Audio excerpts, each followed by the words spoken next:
সূরা মুহাম্মদ খুলুন, লাগলিবান্না লাহুম, অবশ্যই আমি তাদেরকে বিজয় দান করব। শর্ত ঈমানের উপরে ইস্তিকামাত থাকতে হবে। মহান আল্লাহ বলেন, ইন্নাল্লাযীনা ক্বালু রাব্বুনাল্লাহ থুম্মা ইসতাকামু, যারা বলছে আমাদের রব হচ্ছেন আল্লাহ সুবহানাহু ওয়া তাআলা, তিনি আমাদের দাসত্ব পাওয়ার মালিক, একচ্ছত্রভাবে আমরা তারই গোলাম, এই কথা যারা বলবে, থুম্মা ইসতাকামু, এই কথার উপর যারা অটল অবিচল থাকবে, আল্লাহ বলছেন তাতানাজ্জালু আলাইহিমুল মালায়েকা, আসমান থেকে অগণিত সেনাবাহিনী ফেরেশতা মণ্ডলী তাদের উপর নাজিল করবেন আল্লাহ। তারা বলবে, আপনার পাশে লক্ষ কোটি ফেরেশতারা এসে বলবে, আল্লাহ তাখাফু ওয়ালা তাহজানু, এই বাংলাদেশের জনগণ তোমরা ভয় করো না, ওয়ালা তাহজানু, হতাশ হয়েও না, নিরাশ হয়েও না, আমরা তোমাদের সাথে আছি। ওয়াবশিরু বিল জান্নাহ, যদি মারা যাও, যদি শাহাদাত বরণ করো, যদি মারা যাও, যদি শাহাদাত বরণ করো, সাথে সাথেই জান্নাতে চলে যাবা। তুমি দুঃখ কিসের তোমার? কে বলেন? ফেরেশতারা বলেন, আল্লাতী কুনতুম তুআদুন, যে ওয়াদা আল্লাহ তোমাদের সাথে করেছেন। পরের বাক্যে ফেরেশতারা আরো বলেন, নাহনু আউলিয়াকুম ফিল হায়াতিদ দুনিয়া, দুনিয়াতে আমরা তোমাদের বন্ধু ছিলাম, দুনিয়াতে আমরা তোমাদের শুভাকাঙ্ক্ষী ছিলাম, যেমন দুনিয়াতে আমরা যেমন তোমাদের শুভাকাঙ্ক্ষী ছিলাম, দুনিয়াতে আমরা যেমন তোমার কল্যাণকামী ছিলাম।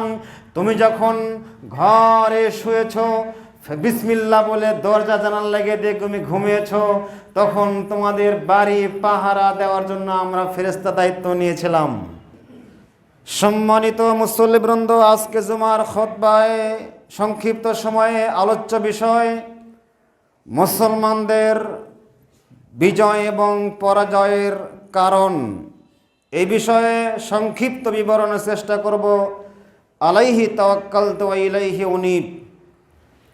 আল্লাহ সুবহানাহু ওয়া তাআলা সূরা নূর আয়াত 55 আল্লাহ বলছেন, ওয়াদাল্লাহুল্লাযীনা আমানু ওয়া আমিলুস সালিহাত লা ইস্তাখলিফান্নাহুম ফিল আরদি কামাস্তাখলাফাল্লাযীনা মিন ক্বাবলিহিম ওয়া লা ইউমাক্কিনান্নাহুম মিন দুনিহিম ইলা আখিরিল আয়া। আল্লাহ বলছেন,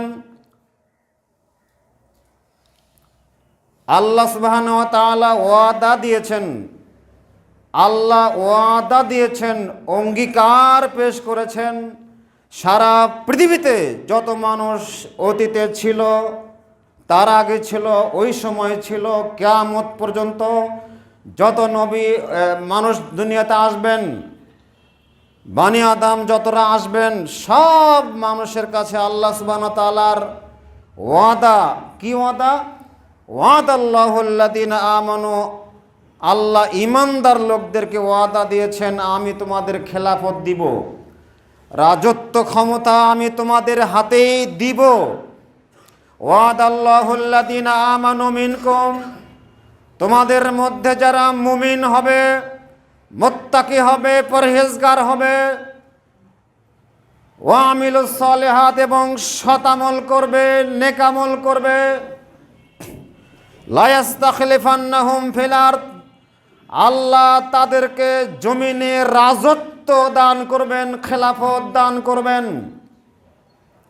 কামাস্তাখলাফাল্লাযীনা মিন ক্বাবলিহিম, যেমন ভাবে আল্লাহ সুবহানাহু ওয়া তাআলা অতীতের অনেক নবী এবং রাসূলদেরকে খেলাফত দান করেছিলেন, অনেক সাধারণ মানুষদেরকেও আল্লাহ রাজত্ব দিয়েছিলেন।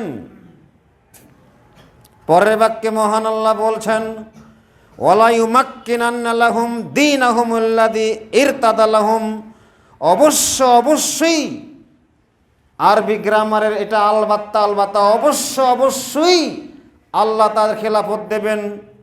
1 2 নম্বর ওয়াদা হচ্ছে ওয়ালা ইউমাক্কিনান্নাহুম দীনাহুমুল্লাযী ইরতাদা লাহুম, তারা যে দিন মেনে নিয়েছে, আল্লাহ সুবহানাহু ওয়া তাআলা তাদের জন্য যে দিন মনোনীত করেছেন, রাজি হয়েছেন, যে দিনের উপরে ওই দিনকে তারা বিজয়ী বেশে পৃথিবীতে দেখতে পাবে, রাখতে পারবে, এই ওয়াদা আল্লাহ দিয়েছেন। 3 নম্বর ওয়াদা আল্লাহর, ওয়ালা ইউবাদদিলান্নাহুম মিন বাদিহিম খাউফিহিম আমনা, তাদের ভীতির পরিবর্তে, ত্রাসের পরিবর্তে, আতঙ্কের পরিবর্তে, নিরাপত্তাহীনতার পরিবর্তে আমনান, আল্লাহ নিরাপত্তা দান করবেন। লক্ষ কোটি কোটি বিলিয়ন সম্পদ প্রকাশ্যে নিয়ে গেলেও চোর ডাকাত কখনো চোখ তুলে তাকাবে না। এরকম নিরাপত্তার গ্যারান্টি আল্লাহ ওয়াদা দিলেন। ইন্না ওয়াদাল্লাহি হক, 8টি আয়াত আল্লাহ বলছেন আল্লাহর ওয়াদা অবশ্যই সত্য। আল্লাহর ওয়াদাকে মিথ্যা হতে পারে? শর্ত, রাজত্ব আল্লাহ দেবেন, নিরাপত্তা আল্লাহ দেবেন, দিনকে আল্লাহ উপরে রাখবেন, মুসলমানরাই বিজয়ী থাকবে, সারা পৃথিবীর রাজত্ব মুসলমানরাই করবে। শর্ত, ঈমান খালেস হতে হবে, ঈমানের মধ্যে কোনো খাত থাকবে না, নিখুঁত ঈমান থাকতে হবে। 2, আমলে সলে, নিখুঁত আমলে সলে। ইয়াবুদুনানি, তারা আমার ওই দাসত্ব করবে, একচ্ছত্র দাসত্ব করবে আমার। দাসত্বের ক্ষেত্রে ওয়ালা ইউশরিকুনা বিহি, এক অনুপরিমাণ আমার দাসত্বের ভাগ অন্য কাউকে দিবে না। তাহলে তারা স্বাধীনভাবে, মুসলিমরা যতদিন পর্যন্ত আল্লাহর দাসত্ব 100 করবে, ততদিন পর্যন্ত তারা স্বাধীনভাবে বীর বেশে বেঁচে থাকবে সারা পৃথিবীতে। যখনই তারা দাসত্ব করবে আল্লাহকে বাদ দিয়ে, ইন্ডিয়ার দাসত্ব করবে, সাম্রাজ্যবাদীদের দাসত্ব করবে, আমেরিকার দাসত্ব করবে, ইহুদি এবং খ্রিস্টানদের, সারা জীবন মুসলমানদেরকে ইহুদি খ্রিস্টানদের গোলাম হয়ে থাকতে হবে, আজাদ হওয়া ভাগ্যে জুটবে না। বলছিলাম আল্লাহর নবী মুহাম্মদুর রাসূলুল্লাহ সাল্লাল্লাহু আলাইহি ওয়াসাল্লাম সূরা নূরের এই 55 নম্বর আয়াতটি যখন অবতীর্ণ হয়, ওই সময় সাহাবায়ে কেরাম, জলিল কদর সাহাবী আবু হুরায়রা রাদিয়াল্লাহু তাআলা আনহু, জাবির ইবনে আব্দুল্লাহ রাদিয়াল্লাহু তাআলা আনহু, আব্দুল্লাহ বিন মাসউদ রাদিয়াল্লাহু তাআলা আনহু এবং বিশেষ করে খাব্বাব বিন আরাত রাদিয়াল্লাহু তাআলা আনহু, সবচেয়ে নির্যাতিত সাহাবী খাব্বাব বিন আরাত রাদিয়াল্লাহু তাআলা আনহু সহ কয়েকজন সাহাবী বললেন, ইয়া রাসূলুল্লাহ, শাকাওনা ইলা রাসূলিল্লাহি সাল্লাল্লাহু আলাইহি সাল্লাম, আমরা সবাই আল্লাহর নবীর নিকটে গেলাম, গিয়ে বললাম, অফি মুতাওয়াশশিদুন ফি দিল্লিল কাবা, আল্লাহর নবীর নিকটে আমরা গিয়ে অভিযোগ পেশ করলাম, ইয়া রাসূলুল্লাহ, আল্লাহর নবী মুহাম্মদ সাল্লাল্লাহু আলাইহি সাল্লাম তিনি কাবার ছায়াতে তার চাদরটা কোনো রকম মাথার নিচে বালিশ বানিয়ে তিনি শুয়ে একটু বিশ্রাম নিচ্ছেন। কাজ করে আসলেন, মাঠে কাজ করে আসলেন বা দাওয়াতি কাজ করে আসলেন, শরীর ক্লান্ত হয়ে গেছে, তিনি কাবার ছায়াতে চাদরটা একটু মাথায় বালিশ বানিয়ে শুয়ে বিশ্রাম নিচ্ছেন। আল্লাহর সাহাবা কেরাম বলছেন, শাকাওনা ইলা রাসূলিল্লাহ সাল্লাল্লাহু আলাইহি সাল্লাম, ঠিক ওই মুহূর্তে আমরা গেলাম, বললাম, ইয়া রাসূলুল্লাহ, আমরা আর কতকাল, আলা তাদউল্লাহ লানা আলা তাস্তানসিরু লানা, আপনি কি আমাদের জন্য একটু আল্লাহর কাছে ফরিয়াদ জানাবেন না? আপনি কি একটু আমাদের জন্য আল্লাহর কাছে দোয়া করবেন না? আপনি কি আমাদের জন্য আল্লাহর কাছে সাহায্য প্রার্থনা করবেন না? আর কতকাল নির্যাতিত আমরা থাকব, আর কতকাল আমরা অত্যাচারিত হব, আর কতকাল আমরা ওদের গোলামি করব, আর কতকাল আমরা মাজলুম হয়ে বসবাস করব? আমরা কি একটু নিরাপত্তা পাবো না? আমরা কি একটু স্বাভাবিক জীবনযাপন করতে পারবো না? একটু অস্ত্র রেখে ঘুমাতে পারবো না? ঠিক ওই মুহূর্তেই আল্লাহ রাসূল বলছেন, এই আয়াতটি নাজিল হয়ে গেল, ওয়াদাল্লাহুল্লাযীনা আমানু ওয়া আমিলুস সালিহাত লা ইস্তাখলিফান্নাহুম ফিল আরদি কামা ইস্তাখলাফাল্লাযীনা মিন ক্বাবলিহিম ওয়া লা ইউমাক্কিনান্নাহুম দীনাহুমুল্লাযী ইরতাদা লাহুম। শেষ পর্যন্ত আয়াত অবতীর্ণ হয়ে গেল। এমনিভাবে মুহাম্মদুর রাসূলুল্লাহ সাল্লাল্লাহু আলাইহি সাল্লাম এর জামানাতেই মাজলুম সাহাবীদেরকে নিয়ে যেই ভবিষ্যৎবাণীগুলো করে গেছেন, ওই যে খন্দকের যুদ্ধে আল্লাহর নবী মুহাম্মদ সাল্লাল্লাহু আলাইহি ওয়াসাল্লাম পরিখা খনন করছেন, গর্ত খনন করছেন। প্রতি 10 জনে মিলে 40 ফিট 40 হাত গর্ত খনন করতে হবে। 10 জনে 40 হাত গর্ত খনন করতে হবে। আল্লাহর নবী নিজেও লেবার। আবু হুরায়রা রাদিয়াল্লাহু তাআলা আনহু বলছেন, জাবির ইবনে আব্দুল্লাহ রাদিয়াল্লাহু তাআলা আনহু বলছেন, আল্লাহর নবী নিজে কোদাল দিয়ে গর্ত খনন করছেন। মাটির কারণে মাটি দিয়ে দিয়ে তার শরীরে লোম ছিল লম্বা লম্বা, আল্লাহর নবীর শরীরে লোম ছিল বেশি এবং লম্বা লম্বা লোম ছিল। মাটির কারণে পুরা লোমগুলো ঢেকে গেছে। পেটে খাবার নেই, 3 দিন থেকে পেটে খাবার যাচ্ছে না। অনাহারে অভুক্ত অবস্থায় গর্ত খনন করছেন, অভুক্ত অবস্থায় গর্ত খনন করছেন এবং পেটে পাথর বাঁধা আছে। সাহাবে কেরাম গর্ত খনন করছেন, সাহাবে কেরাম একদিকে গর্ত খনন করছেন। গর্ত খনন করতে করতে একটা বিশাল জগদ্দল পাথর সামনে আসলো। পাথর সামনে আসলে বলা হলো, ইয়া রাসূলুল্লাহ, এই পাথর তো আমরা কাটতে পারছি না, খুব কঠিন জগদ্দল পাথর, শক্ত পাথর, এটা তো আমরা ভেদ করে নিছি, আর গর্ত খনন করতে পারছে না ইয়া রাসূলুল্লাহ। আল্লাহ রাসূল গেলেন সেখানে, আল্লাহ রাসূল সেখানে গেলেন, কোদাল হাতে নিলেন। অভুক্ত দেহ, দুর্বল শরীর, অভুক্ত দেহ, দুর্বল শরীর, কোমর ওঠে না। কোদাল দিয়ে জোরে একটা আঘাত হানলেন। এক আঘাতেই পুরো পাথর ধুলায় ধূসরিত হয়ে গেল। সাহাবে কেরাম বলছেন, আমরা ওই পাথর আর হাতে নিতে পারছি না, ধুলা হয়ে গেছে।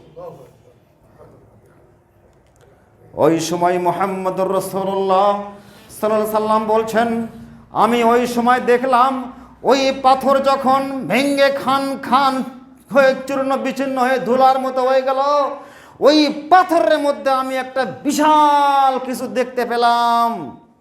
সূরা আল ইমরান খুলুন, আয়াত নাজিল হয়ে গেল, কুলিল্লাহুম্মা মালিকাল মুলকে তুতিল মুলকা মান তাশাও ওয়া তুইজ্জু মান তাশাও ওয়া তুযিল্লু মান তাশা। হে মুহাম্মদ, আপনি বলুন, কুলিল্লাহুম্মা মালিকাল মুলক। আল্লাহ রাসূল দোয়া করলেন, আল্লাহুম্মা, হে আল্লাহ, মালিকাল মুলক, তুমি তো একমাত্র একচ্ছত্রভাবে সব রাজত্বের মালিক তো তুমি। মালিকাল মুলক তুতিল মুলক, যাকে ইচ্ছা তুমি রাজত্ব দান করো। ও তানজিউল মুলকা, যার কাছ থেকে ইচ্ছা তার কাছ থেকে রাজত্ব ছিনিয়ে নাও। আমরা অনেক সময় কথায় কথায় বলি, আল্লাহ যাকে রাজত্ব দেন সে রাজত্ব পায়। যাকে আল্লাহ রাজত্ব যার কাছ থেকে নেন তাকে রাজত্ব দেন না। যাকে দেন সে পায়, যাকে দেন না সে পায় না। অনুবাদটা ভুল। আল্লাহ যাকে ইচ্ছা রাজত্ব দেন, ঠিক আছে, তবে যার কাছ থেকে ছিনিয়ে নেওয়ার আল্লাহ ইচ্ছা করেন তার কাছ থেকে আল্লাহ ছিনিয়ে নেন। নাজা ইয়ানজাউ শব্দের অর্থ হচ্ছে টেনে হেসড়ে ছিনে নেওয়া। ছাগলের শরীর থেকে চামড়া টেনে যেমন হেসড়ে শক্ত শক্তি প্রয়োগ করে যেমন চামড়া দেহ থেকে আলাদা করতে হয়, আল্লাহ রাসূল বলছেন ওরকম শক্তভাবে টেনে হেসড়ে ছিনিয়ে নেওয়া হচ্ছে ক্ষমতা ছিনিয়ে নেওয়া। আল্লাহ যার কাছ থেকে ক্ষমতা ছিনিয়ে নিতে চান এরকম ছিনিয়ে নেন, সহজে নেন না। দেখলেন না কয়েকদিন আগে ক্ষমতা ছিনিয়ে নেওয়া হলো, কয়েকদিনে আন্দোলনে ক্ষমতা একেবারে ছিনিয়ে নেওয়া হলো, লাঞ্ছিত করে অপমানিত করে আল্লাহ ছিনিয়ে নিলেন। এ কথাই আল্লাহ সুবহানাহু ওয়া তাআলা আরশে আজিম থেকে আমার নবীর সেই দৃশ্যগুলো দেখছেন। মজলুম সাহাবীরা সব বিব্রত অবস্থায় আছে। ওদিক থেকে আমাদের ওপর হামলা চালানো হবে।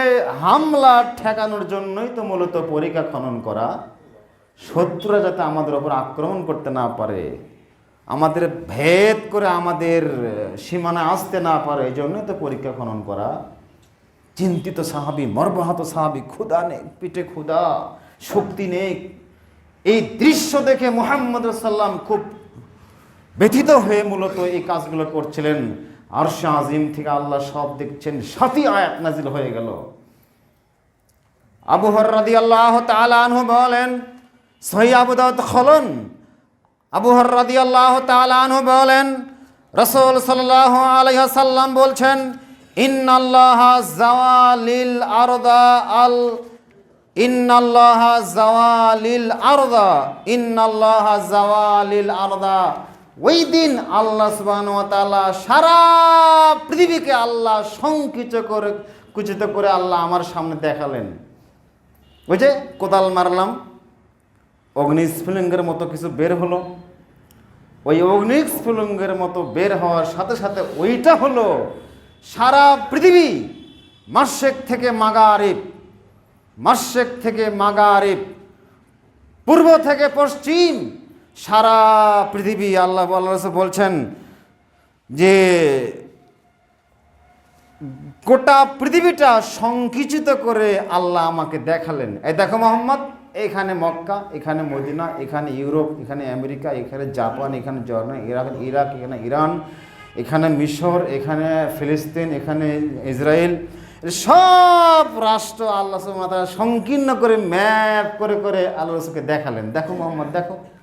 মুহাম্মদ সাল্লামকে বললেন, পারস্য দেখো, রোম দেখো, কেসরা দেখো। রোম কেসরা মানে কি? সারা পৃথিবীর সবচেয়ে সাম্রাজ্যবাদী রাষ্ট্র তৎকালীন রোম, কেসরা, পারস্য দেখানো হলো রাসূলকে।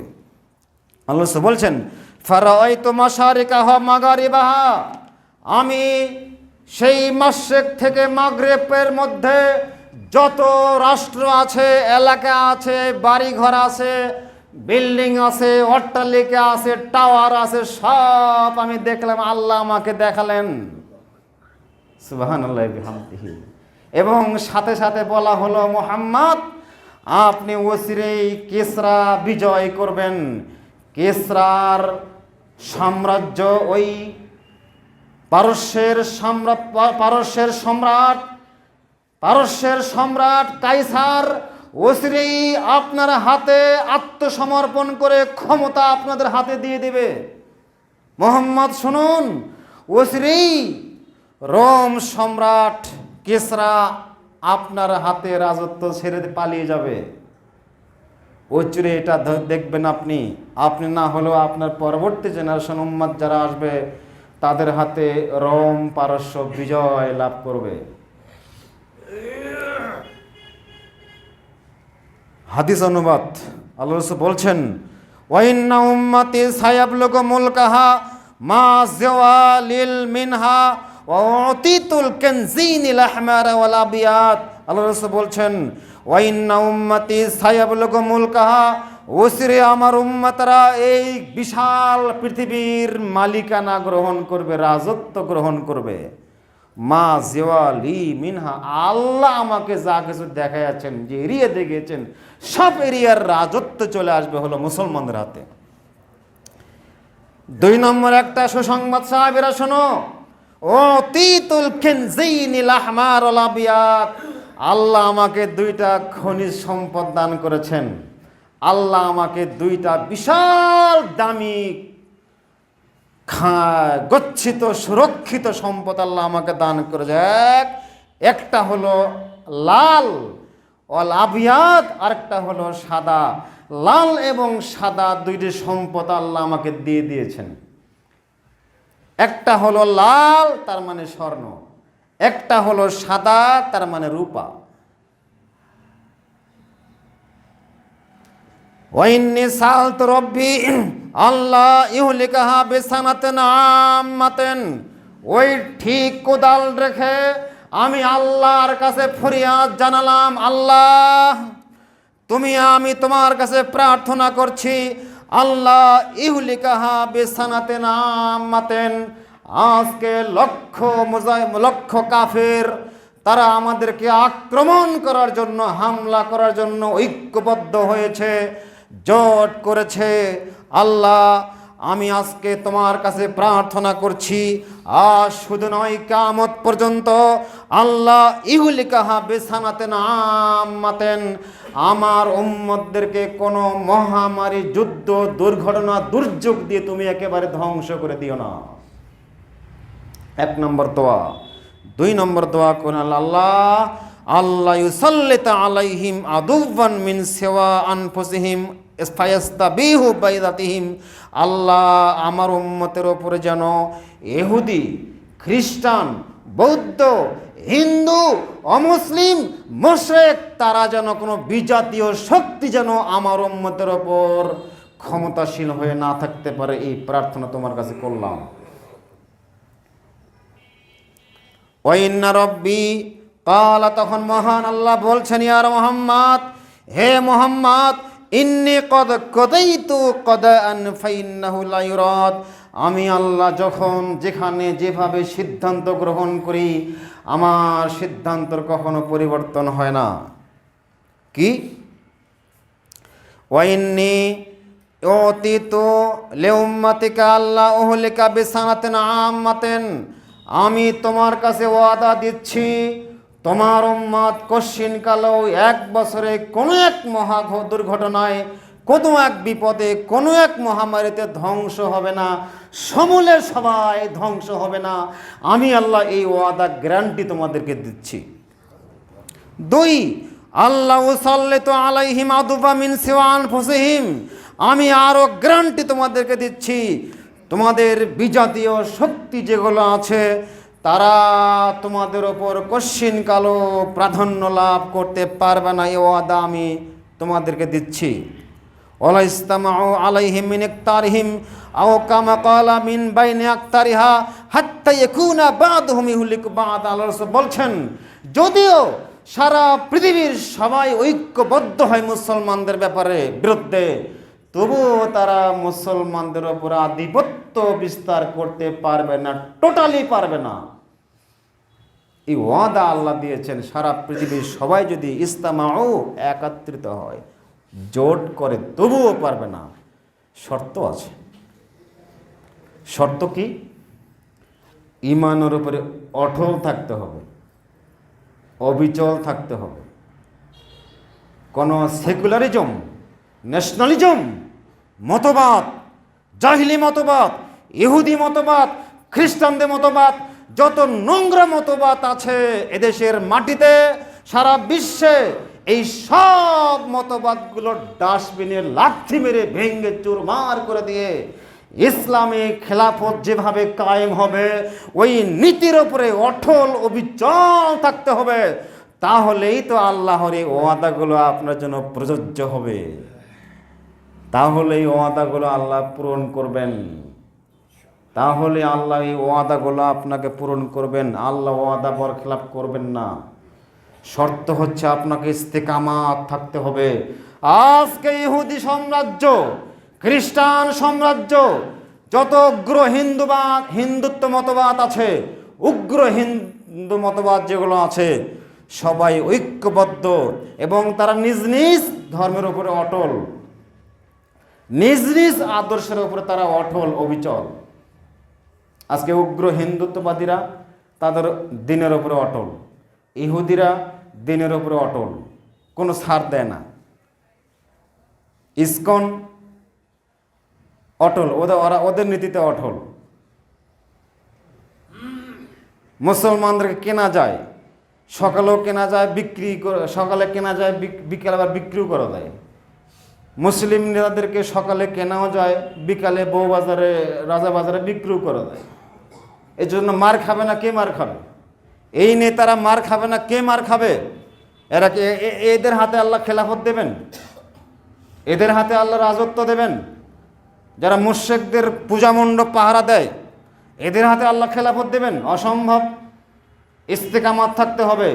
আজকে ইহুদি মতবাদ যেমন, ইসকন যেমন উগ্র মতবাদ, ওই যে চট্টগ্রামের সংগ্রামী একজন বিশিষ্ট আইনজীবীকে হত্যা করা হলো, আরিফুল ইসলাম আরিফ ভাইকে যেভাবে নৃশংস নির্মমভাবে হত্যা করা হলো, বলুন এরকম হত্যাকাণ্ড যদি ইন্ডিয়াতে কোনো মুসলিমরা কোনো হিন্দু আইনজীবীকে হত্যা করত, তাহলে আজকে আপনার সরকার কি করত, ওরা কি করত,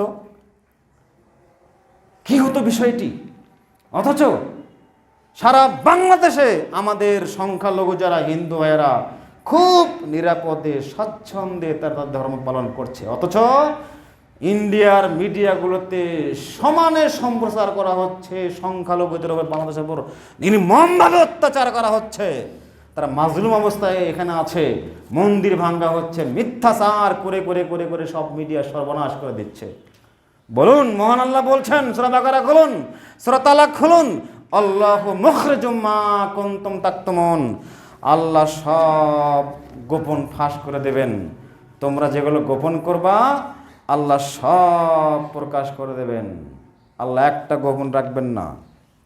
বলছিলাম, মুসলিমদের বিজয় এবং খেলাফত দেওয়ার জন্য 1 নম্বর শর্ত হচ্ছে আল ইস্তেকামাত আলাদ্দিন, মুসলমানদেরকে দিনের ওপর অটল অবিচল থাকতে হবে। তাহলে আল্লাহর পক্ষ থেকে মুসলমানদের সংখ্যা যাই হোক না কেন, যতটাই হোক না কেন, সংখ্যার বিবেচনায় কশ্চিনকালও বিজয় অর্জিত হয় না। সংখ্যার বিবেচনায় কশ্চিনকালও আল্লাহর পক্ষ থেকে মদদ সাহায্য আসে না।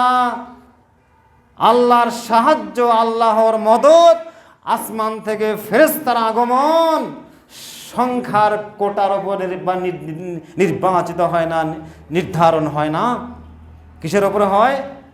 ইমানি চেতনা কতটুকু আছে, অন্যায় বাতিলের বিরুদ্ধে আপনার সংগ্রামী চেতনা কতটুকু আছে, এইটার উপরে আসমানি মদত নির্ভর করে। মহান আল্লাহ বলেন, ইন্নাল্লাযীনা ক্বালু রাব্বুনাল্লাহ থুম্মা ইসতাকামু তাতানাসসালু আলাইহিমুল মালায়েকা আল্লা তাখাফু ওয়া লা তাহজানু ওয়াবশিরু বিল জান্নাতিল্লাতী কুনতুম তুআদুন নাহনু আউলিয়াউকুম ফিল হায়াতিদ দুনিয়া ইলা আখির আয়া। আল্লাহ বলছেন, নিশ্চয় যারা বলে রব্বুনা আল্লাহ, ঈমান আনয়ন করেছি আমরা, আল্লাহ বলছেন কুল আমানতু বিল্লাহ। সুফিয়ান বিন আব্দুল্লাহ রাদিয়াল্লাহু তাআলা আনহু তিনি বলছেন, আল্লাহর নবী আমাকে এমন একটা জিনিস জানিয়ে দেন, আল্লাহর নবী আমাকে এমন একটা বিষয় আপনি আমাকে জানিয়ে দেন, এমন একটা আমলের কথা আপনি আমাকে বলুন যে আমলটি করলে আমি কশ্চিনকালও আর পথভ্রষ্ট হব না, দিনের উপরে অটল অবিচল থাকব, আমি জান্নাতে যেতে পারবো। তখন আল্লাহ রাসূল বলছেন, কুল, তুমি বলো আমানতু বিল্লাহ, তুমি বলো যে আমি ঈমান আনলাম, সুম্মা ইসতাকিম, এবং আমানতু বিল্লাহ এই কথার উপরে অটল অবিচল থাকো। এটাই আমল। কি আমলের কথা বললেন? আপনি গেলেন শেখ আব্দুর রাজ্জাক বিন ইউসুফের কাছে গেলেন, যা বলছেন যে ওস্তাদজি আমাকে এমন একটা আমলের কথা বলুন যে আমল বাসায় গিয়ে আমি করব, আমি নিয়মিত রাত দিন 24 ঘন্টা যেন সেজদায় গিয়ে রাতের দিনে আমলটা করতে পারি, আমি যেন জান্নাতে যেতে পারি। তখন ওস্তাদি বললেন, তুমি বলো আমানতু বিল্লাহ, আমি আল্লাহর প্রতি ঈমান আনলাম, এটা বলো। তারপর সুম্মা ইসতাকিম, এই ছোট্ট একটা বাক্যের প্রতি অটল থাকো, অবিচল থাকো, নরবর যেন না হয়, নড়াচড়া যেন না হয়, বাস জান্নাতে যেতে পারবা, আর সমস্যা নেই। আসমান থেকে ফেরেশতা নাজিল হবে তোমাকে সহযোগিতা করার জন্য। বদরের মাঠে যুদ্ধ শুরু হয়ে গেল, মাত্র 313, কেউ বলছে 14, 15, 17 পর্যন্ত বিভিন্ন বর্ণনায় আসছে, সেই বুখারী কিতাবুল মাগাজি 2য় খণ্ডে। তো এই বিবরণে বাস ওদিকে তো ওরা অনেক, মাত্র গুটি কয়েকজন, ভাঙ্গা 2টা তরবারি, ঘোড়া 2টা, নরেও না তেমন দুর্বল, বাস শুরু হয়ে গেল রণপ্রান্তরে শুরু হয়ে গেল, 2 দল মুখোমুখি শুরু হয়ে গেল, অনেক লম্বা ইতিহাস বলার সুযোগ নেই। বাস আসমান থেকে ফেরেশতা নাজিল হলেন, আল্লাহ ওয়াদা দিলেন, প্রথমে 1000, 3000, 5,000 ফেরেশতা আসমান থেকে চলে আসলেন, যুদ্ধ বিজয় লাভ করলো। ইতিহাস। শক্তি দিয়ে কখনো মুসলমানদের বিজয় হয়নি, হবেও না কোনোদিন। বলছিলাম আল্লাহর নবী মুহাম্মদ সাল্লাল্লাহু আলাইহি সাল্লাম যেদিন ওই যুদ্ধ খনন করার সময়, পরীক্ষা খনন করার সময় কোদাল ভেঙ্গে চুরমার করে দিল ওই যে বিশাল জগদ্দল পাথর, সেই দিনের ঘটনায় যে রাসূল বললেন যে রোম সাম্রাজ্য আমার দামাদে মুসলমান দখলে আসবে, ওই পারস্য মুসলমানদের দখলে আসবে, এই কথা যখন প্রচার হয়ে গেল গোটা মক্কা মদিনাতে, মক্কা মদিনার কুফার মুশরিকদের মাঝে যখন প্রচার হয়ে গেল, ওরা হাস্যকর মনে করলো বিষয়টি। আরে দুর্বল জাতিরা, থাকার জায়গা নাই, কামলা পাট দিন মজুর, ওদের না আছে কোনো বাসস্থান, না আছে কোনো কর্মসংস্থান, না আছে কোনো ইন্ডাস্ট্রিজ, না আছে কোনো আমাদের দেশের ক্ষমতার কোনো এমপি মন্ত্রী, না আছে কোনো অস্ত্রশস্ত্র। এই অপদার্থ সমাজের নিম্ন শ্রেণী, ইতর শ্রেণীর লোকেরা আছে মোহাম্মদের সাথে, ওরা নাকি এখানে টিকতে পারে না, আমাদের মক্কা মদিনায় টিকতে পারে না, ওরা নাকি আবার ওই পারস্য জয় করবে, ওরা নাকি আবার রোম জয় করবে। ফালতু একটা কথা বিশ্বাস হয়? একজন বক্তব্য দিচ্ছে, হাসতে হাসতে আরেকজনের উপরে গড়ে পড়ছে হাসতে হাসতে। হয় না এরকম? এখনো তো হয় এরকম, আজও হয় সমাজে এরকম, এরকম ঘটনা হয়ে গেল। বাস, আজ আমি যদি আপনাকে বলি সেই যুগের আল্লাহর নবী মুহাম্মদ সাল্লাল্লাহু আলাইহি সাল্লামের যুগের তুলনায় ওই রোম, ওই পারস্য যেমন শক্তিধর, শক্তিধর মানে রোম মানে কি বুঝেন আপনি? প্রাচীর, দুর্ভেদ্য প্রাচীর, 60 ফিট প্রস্থ, 60 ফিট, উচ্চতা 40 হাত, উচ্চতা 40 হাত, প্রস্থ হলো 60 ফিট, দুর্ভেদ্য বিশাল একটা প্রাচীর, এইটা ভেদ করে নাকি ওরা পারস্য জয় করবে। এই কামলা পাটেরা, এটা হয়? সুসংবাদ কে দিয়েছেন? এ ওয়াদা কে দিয়েছেন? আল্লাহ দিয়েছেন। কার কাছে দিলেন? মুহাম্মদুর রাসূল সাল্লাল্লাহু আলাইহি সাল্লাম দিলেন। বিশ্বাস হয়? হয় না। আজ আমি এই সূত্রাপুর আহলে হাদিস জামে মসজিদের মেম্বার থেকে যদি বলি, ইন্ডিয়া বাংলাদেশের কাছে পরাজিত হবেই হবে সুনিশ্চিত।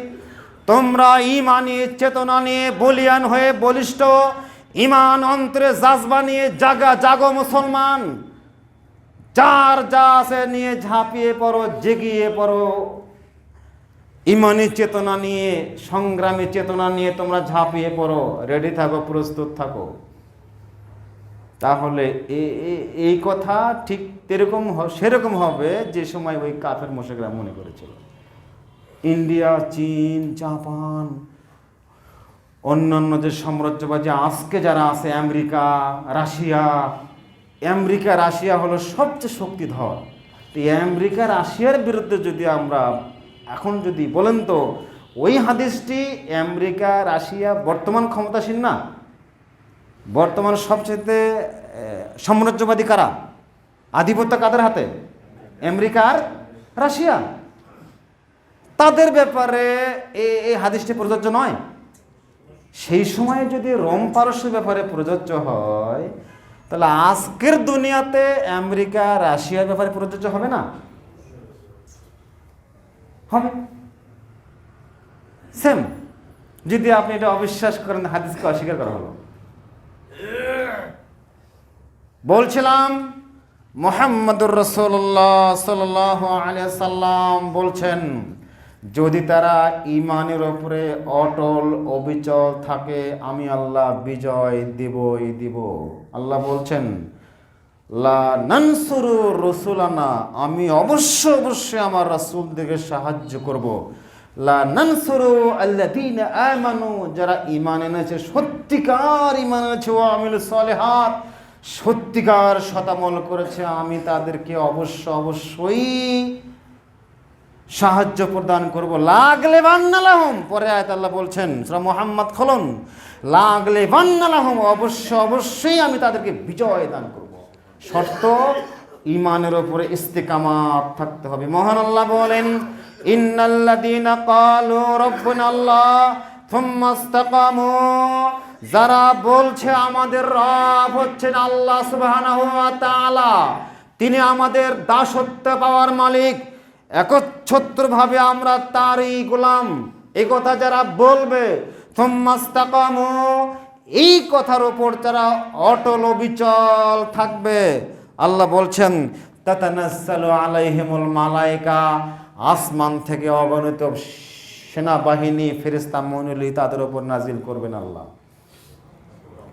তারা বলবে, আপনার পাশে লক্ষ কোটি ফেরেশতারা এসে বলবে, আল্লাহ তাখাফু ওয়ালা তাহজানু, এই বাংলাদেশের জনগণ তোমরা ভয় করো না, ওয়ালা তাহজানু, হতাশ হয়েও না, নিরাশ হয়েও না, আমরা তোমাদের সাথে আছি। ওয়াবশিরু বিল জান্নাহ, যদি মারা যাও, যদি শাহাদাত বরণ করো, যদি মারা যাও, যদি শাহাদাত বরণ করো, সাথেই জান্নাতে চলে যাবা। তুমি দুঃখ কিসের তোমার? কে বলেন? ফেরেশতারা বলেন, আল্লাতী কুনতুম তুআদুন, যে ওয়াদা আল্লাহ তোমাদের সাথে করেছেন। পরের বাক্যে ফেরেশতারা আরো বলেন, নাহনু আউলিয়াকুম ফিল হায়াতিদ দুনিয়া, দুনিয়াতে আমরা তোমাদের বন্ধু ছিলাম, দুনিয়াতে আমরা তোমাদের শুভাকাঙ্ক্ষী ছিলাম, যেমন দুনিয়াতে আমরা যেমন তোমাদের শুভাকাঙ্ক্ষী ছিলাম, দুনিয়াতে আমরা যেমন তোমার কল্যাণকামী ছিলাম। তুমি যখন ঘরে শুয়েছো, বিসমিল্লাহ বলে দরজা জানালা লাগিয়ে দিয়ে তুমি ঘুমিয়েছো, তখন তোমাদের বাড়ি পাহারা দেওয়ার জন্য আমরা ফেরেশতা দায়িত্ব নিয়েছিলাম। হাদিস আছে। আপনি যত কাজ করবেন, কোনো ব্যক্তি যদি একটা এলেম শিক্ষা নেওয়ার জন্য যদি বলে যে আমি শুক্রবার দিন, জুমার দিন ওখানে যাব একটা এলেম নেওয়ার জন্য, আমার এই মাসলাতে একটা সমস্যা আছে, বুঝতে পারছি না, এই মাসলা এলেম নেওয়ার জন্য আমি ওখানে যাব, তখন আল্লাহ রাসূল সাল্লাল্লাহু আলাইহি ওয়াসাল্লাম বলছেন, তখন আল্লাহ সুবহানাহু ওয়া তাআলা ওই ব্যক্তির, নারী হোক আর পুরুষ হোক, ছোট বড় যেই হোক না কেন, তার পায়ের নিচে, তার বাড়ি থেকে মসজিদ পর্যন্ত, তার বাড়ি থেকে মাদ্রাসা পর্যন্ত, তার বাড়ি থেকে ওই আলেমের বাড়ি পর্যন্ত ফেরেশতা মণ্ডলীর ডানা বিছে দেয়। এটা হাদিস। তাই তো ফেরেশতারা বলবেন, নাহানু আউলিয়াকুম ফিল হায়াতিদ দুনিয়া, আমরা যেমন দুনিয়াতে তোমাদের বন্ধু ছিলাম, শুভাকাঙ্ক্ষী ছিলাম, সহযোগিতা করেছিলাম, অফিল আখিরাত ঠিক তদ্রূপভাবে আজ হাসরের মাঠ, জান্নাত। দুনিয়া থেকে তুমি চলে আসলে, দুনিয়া থেকে তুমি চলে আসছো, শহীদ হয়ে গিয়েছো, আজ থেকে আমরা তোমাদের খেদমতে থাকলাম, তোমাদের সহযোগিতা থাকলাম মৃত্যুতে এবং জিন্দেগিতে। ওয়ালাকুম ফিহা মা তাশতাহি আনফুসুকুম, এবং তোমাদের জন্য তোমাদের মন যা চাবে, আজ আকাঙ্ক্ষা করবে, জবানে উচ্চারণ করতে হবে না, জবানে উচ্চারণ করার কোনো প্রয়োজন নাই। মহান আল্লাহ বলছেন, ওমা তাশতাহি আনফুসুকুম, তোমাদের মন যা চায় তাই সেখানে পাবে শাহাদাত বরণ করার পর। দুঃখ কিসের? শাহাদাত বরণ করার পর মন যা চাবে তাই পাবে। পরের বাক্যে ফেরেশতা বলছেন, ওয়ালাকুম ফিহা মা তাদউনা, এবং তোমাদের যা দাবি দেওয়া হবে সব পূরণ করা হবে। এগুলো কি? নুজুলাম মিন গফুরুর রহিম, যিনি মহা ক্ষমাশীল, মহান দয়ালু, যিনি মহান ক্ষমাশীল, মহান দয়ালু, আল্লাহ সুবহানাহু ওয়া তাআলার পক্ষ থেকে তোমাদের জন্য আপ্যায়ন, আল্লাহর পক্ষ থেকে আপ্যায়ন। এগুলি সম্মানিত মুসল্লিবৃন্দ, বলছিলাম আল্লাহর পক্ষ থেকে সেই বিজয় খেলাফত পেতে হলে 1 নম্বর শর্ত হচ্ছে ইস্তেকামাত থাকতে হবে দিনের উপরে। কশ্চিনকালও কোনোদিন কোনো বিষয়ে ইহুদি খ্রিস্টানদের মতবাদের সাথে আপোষ করা যাবে না। আপোষ করলে আর আল্লাহর ওয়াদার পাবেন না, ঠিক থাকবে না। তাই তো আল্লাহ সুবহানাহু ওয়া তাআলা সূরা বাকারা খুলুন 120 নম্বর আয়াতে মহান আল্লাহ সুবহানাহু ওয়া তাআলা মুহাম্মদ সাল্লাল্লাহু আলাইহি সাল্লামকে লক্ষ্য করে বলছেন, মুহাম্মদ শুনুন, লান তারদা আনকাল ইয়াহুদ ওয়ালান নাসারা হাত্তা তাত্তাবিআ মিল্লাতাহুম। লান তারদা আনকাল ইয়াহুদ ওয়ালান নাসারা, আপনি কশ্চিনকালও ইহুদি এবং খ্রিস্টানদেরকে সন্তুষ্ট করতে পারবেন না। হাত্তা তাত্তাবিআ মিল্লাতাহুম, যতক্ষণ না আপনি তাদের মিল্লাতকে মেনে না নেবেন। তাদের মিল্লাত, তাদের দর্শন, তাদের এজম, তাদের মতবাদ, তাদের থিওরি, এগুলো আপনি মানলেই তারা রাজি খুশি হবে, আপনাকে ক্ষমতায় বসাবে। আপনি ক্ষমতা চান, আপনাকে তাদের মতবাদ মানতে হবে, তাহলে তারা আপনাকে ক্ষমতায় বসাবে, ঠিক কিনা? আপনি আসে আমেরিকা রাশিয়ার সিলেবাস পূরণ করেন, আপনাকে ক্ষমতা বসায় দেবে। 3 দিনের ব্যাপার, আপনার ক্ষমতায় বসায় দেবে। ওদের সিলেবাস ফলো করেন, দেবেন। তো আল্লাহ আপনাকে এত রাজত্ব দেবেন, দুনিয়াতে আখিরাতে জান্নাত দেবেন, আল্লাহ সিলেবাস ফলো করা লাগবে না? আল্লাহর সিলেবাস আছে, এই সিলেবাস ফলো করা লাগবে না? অবশ্যই লাগবে। এই কথাই আল্লাহ বলছেন যে লান তারদা হাত্তা তাত্তাবি কুল ইন্না হুদাল্লাহি হুয়াল হুদা ইন্না হুদাল্লাহি হুয়াল হুদা লাইন ইত্তাবাতা ওয়াহুম বা'দাল্লাযী জাআকা মিনাল ইলমি মা লাকা মিনাল্লাহি মিন ওয়ালিয়্যিন ওয়ালা নাসির। হে মুহাম্মদ, আপনি দ্ব্যর্থহীন কণ্ঠে ওদের মাঝে ঘোষণা করুন, ইন্না হুদাল্লাহি হুয়াল হুদা, আল্লাহর পক্ষ থেকে যে হেদায়েত এসেছে, আল্লাহর পক্ষ থেকে যে ঐশী বিধান জিবরাইলের মাধ্যমে এসেছে, এটাই একমাত্র তোমাদের নাজাতের পথ এবং রাস্তা, এর বিকল্প কোনো পথঘাট নাই। লাইন ইত্তাবাতা ওয়াহুম, মুহাম্মদ শুনুন, আপনি যদি তাদের মতবাদকে গ্রহণ করেন, তাদের থিওরি যদি আপনি ফলো করেন, বা'দাল্লাযী জাআকা মিনাল ইলমি, আপনার কাছে এলেম আসার পর আপনার কাছে যে শিক্ষা ব্যবস্থা আল্লাহর পক্ষ থেকে আসছে, এই শিক্ষা সিলেবাস, এই পাঠ্যক্রম বাস্তবায়ন না করে যদি আপনি ওদের মিশনকে বাস্তবায়ন করার জন্য মাঠে নামিয়ে পড়েন, তাহলে জেনে রাখেন মা লাকা মিনাল্লাহি মিন ওয়ালিয়্যিন ওয়ালা নাসির, আল্লাহর পক্ষ থেকে আল্লাহ আপনার অভিভাবক হবেন না, আল্লাহ আপনার সাহায্যকারী হবেন না।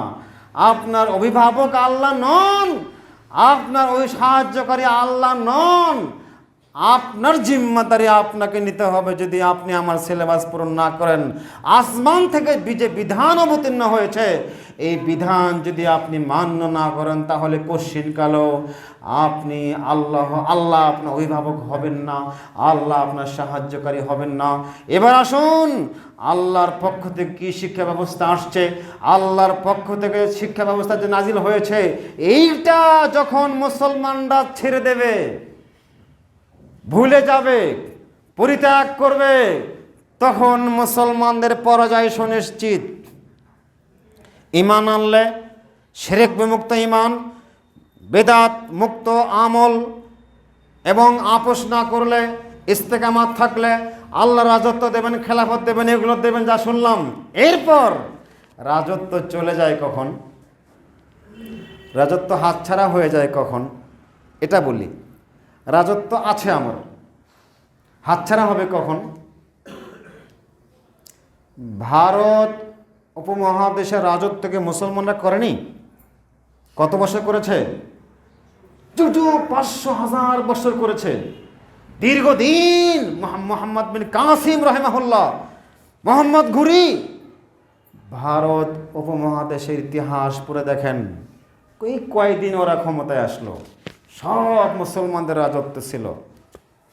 রাজা দাহিরকে পরাজিত করে 711 হিজরিতে রাজা দাহিরকে নির্মমভাবে পরাজিত করে মোহাম্মদ বিন কাসিম 17 বছরের নওজোয়ান 17 বছরের নওজোয়ান মুসলিম মর্তে মুজাহিদ লড়াইয়ের মাধ্যমে সিন্ধু বিজয় করলেন। অনেক বিজয় যুদ্ধ হয়েছে ইন্ডিয়া ভারতে, ভারত উপমহাদেশে, ভারত উপমহাদেশে। সব মুসলমানদের ভূখণ্ড এগুলি, কঠিন কালো এগুলো অমুসলিমদের ভূখণ্ড নয়। বাংলাদেশ মুসলমানদের রাজত্বে চলেছে, হাতছাড়া হয়ে গেল কেন? একটি মাত্র কারণ, খুতবায় লম্বা সময় নেওয়ার সুযোগ নেই, একটি হাদিস অনুবাদ করে শেষ করব। ওমর ইবনে খাত্তাব রাদিয়াল্লাহু তাআলা আনহু বলেন, ওমর ইবনে খাত্তাব রাদিয়াল্লাহু তাআলা আনহু বলেন, রাসূল সাল্লাল্লাহু আলাইহি সাল্লাম বলেছেন, ইন্নাল্লাহা ইয়ারফাউ বিহাদাল কিতাবি আকওয়ামান ওয়া ইয়াদাউ বিহি আখারিন, রাওয়াহু মুসলিম। সহিহ মুসলিম হাদিসটি বর্ণিত হয়েছে। নিশ্চয়ই আল্লাহ সুবহানাহু ওয়া তাআলা কোন জাতিকে যুগ যুগ ধরে ক্ষমতায় রাখবেন বিহাদাল কিতাব, এই কিতাবের কারণে। যারা মহাগ্রন্থ আল কোরআনকে ধারণ করবে, লালন করবে, বাস্তবায়ন করবে, জীবনের, ব্যক্তি জীবনের, পারিবারিক জীবন, সামাজিক জীবন, রাষ্ট্রীয় জীবন, জীবনের সর্বাঙ্গীন, যারা আল্লাহ প্রদত্ত ওহীর বিধান, আল্লাহ প্রদত্ত যে মহাগ্রন্থ আল কোরআন এবং হাদিস ভিত্তিক যারা জীবন যাপন করবে, সর্বাঙ্গীন জীবন যাপন করবে, আল্লাহ তাদের হাতে আল্লাহ ক্ষমতা দান করবেন। ইন্নাল্লাহা ইয়ারফাউ বিহাদাল কিতাব, আল্লাহ রাসূল বলছেন, আল্লাহ সুবহানাহু ওয়া তাআলা এই কিতাবের কারণে অনেক জাতিকে যুগ যুগ ধরে শত হাজার বছর ক্ষমতায় রেখেছেন। ওয়ায়াদাউ বিহি আখারিন, যারা এই কিতাবকে অবমূল্যায়ন করেছে, মূল্যায়ন করেনি, যারা প্রত্যাখ্যান করেছে, বর্জন করেছে, আল্লাহ তাদের ক্ষমতা থেকে লাথি মেরে নিচে নামিয়ে দিয়েছেন। হাদিসের অনুবাদ, ওয়ায়াদাউ বিহি আখারিন, যারা এটাকে প্রত্যাখ্যান করেছে আল্লাহ তাদেরকে মাটির সাথে মিশে দিয়েছেন।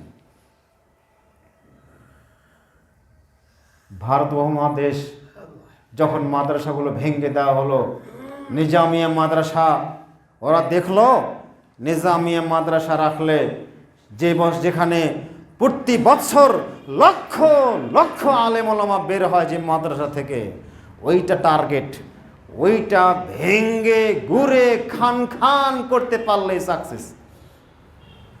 মুসলমানদের মধ্যে বিখণ্ড বিখণ্ড করে দেওয়া হলো, মুসলমানরা দল নিয়ে ব্যস্ত, খণ্ড বিখণ্ড নিয়ে ব্যস্ত। ওদিকে দরসে নিজামিয়া মাদ্রাসা ভেঙ্গে গুড়ে খান খান করে দেওয়া হলো। লাইব্রেরিতে সব কিতাবগুলো বের করে বঙ্গোপসাগরে নদীতে খাল বিলে দেওয়া হলো। কিতাবের কারণে নদীর স্রোত বন্ধ হয়ে গেল। বই পুস্তকগুলো নদীতে নিক্ষেপ করার কারণে, বই পুস্তকগুলো স্তূপের কারণে নদীর স্রোত পর্যন্ত বন্ধ হয়ে গেল। তাহলে কতগুলো বই ছিল শেষ করে দেওয়া হলো। মসজিদ মাদ্রাসা পুরে খান খান করে দেওয়া হলো। ইতিহাস এগুলো, এটা কেন? সেই সময়ে ভারত মহাদেশের মুসলিমরা কোরআনকে বর্জন করেছে, কোরআনের শিক্ষা তারা লালন করেনি। আজও ঠিক একই অবস্থা। বাংলাদেশের মুসলমানরা কোরআন থেকে crore crore million million byte দূরে আজ অবস্থান করছে। কোরআনের শিক্ষা কারোর মধ্যে নেই, কোরআন বোঝে না, কোরআনের জ্ঞান নেই, ইসলামের জ্ঞান নেই। সুতরাং কোরআনকে অবমাননাই একমাত্র খেলাফতে না যাওয়ার মূল কারণ। আপনার গ্রামে একসময় মক্তব ছিল, আজ তাও নাই, আছে? আপনার ছেলে প্রথম যে বাক্য শিখছে সেটি নিশ্চয়ই আলিফ থেকে ইয়া পর্যন্ত নয়, অন্য কিছু। প্রথম বাক্য যে আপনার ছেলে শিখছে সেটি নিঃসন্দেহে নয় যে আমার রব আল্লাহ সুবহানাহু ওয়া তাআলা, আমার নবীর নাম মুহাম্মদ সাল্লাল্লাহু আলাইহি সাল্লাম, আমাকে ডান হাত দিয়ে খেতে হবে, বিসমিল্লাহ বলে খেতে হবে। আপনার ছেলে যেদিন আপনাকে ডাকা শিখেছে আব্বু, আপনি কি খুশি? ছেলে আমাকে আব্বু ডাকা শিখেছে। আম্মু, এই ডাক উচ্চারণ শোনার সাথে সাথে আম্মু ফ্যালফ্যাল করে হাসতেছে। আমার ছেলে আমাকে আম্মু ডাকতে পারে, ভাইয়া ডাকতে পারে, আপু ডাকতে পারে। যখন ডাকা শিখেছে তখন আপনার ছেলেকে কি শেখাতে হবে? ও বলতে পারুক বা না পারুক, যেদিন আপনার সন্তান নবজাত শিশু দুনিয়াতে আসলো, নবজাত শিশু যেদিন দুনিয়াতে আসছে, হাসপাতালে হোক আর বাড়িতে হোক, যেখানে ডেলিভারি হোক না কেন, ওই যে আপনি কি ভুলে গেছেন কি দিতে হবে? আজান দিতে হবে। আল্লাহু আকবার, আল্লাহু আকবার। এটা কি হয়? কয়জন মুসলমানের সন্তানের ব্যাপারে আজান দেওয়া হয় বলেন তো, জরিপ করেন তো, কয়জন? এদের হাতে আল্লাহ খেলাফত দেবেন, রাজত্ব দেবেন? মার খাবে না কে খাবে? এরা মার খাবে না কে খাবে? ইসকন নিষিদ্ধ করার জন্য সবাই প্রতিবাদ জানিয়েছে, ইসলামী দলগুলো সবাই বলেছে উগ্রবাদী হিন্দুত্ববাদী কায়েম করার জন্য, ইহুদি মতবাদ এদেশের মাটিতে বিস্তার করার জন্য, মসজিদগুলোকে ভাঙ্গার জন্য তারা একটা সংগঠন চালু করেছে। এইটাকে নিষিদ্ধ করতে হয় বাংলার জমিন থেকে দাবি উঠেছে। বড় একটি রাজনৈতিক দল তারা বলছে না না না না, এটা করার দরকার নাই, সম্পর্ক খারাপ হবে, ওদের সাথে আমাদের সম্পর্ক নষ্ট হয়ে যাবে, সামনে তো আমার যেতেই হবে ক্ষমতায়, সম্পর্ক নষ্ট হলে আর থাকা যাবে না। বলুন তো এরা কারা? এরা ইবলিস, এরা ইবলিস। নিষিদ্ধের পক্ষে অবস্থান নিলেন না কেন আপনি? আপনি মুসলমান নন?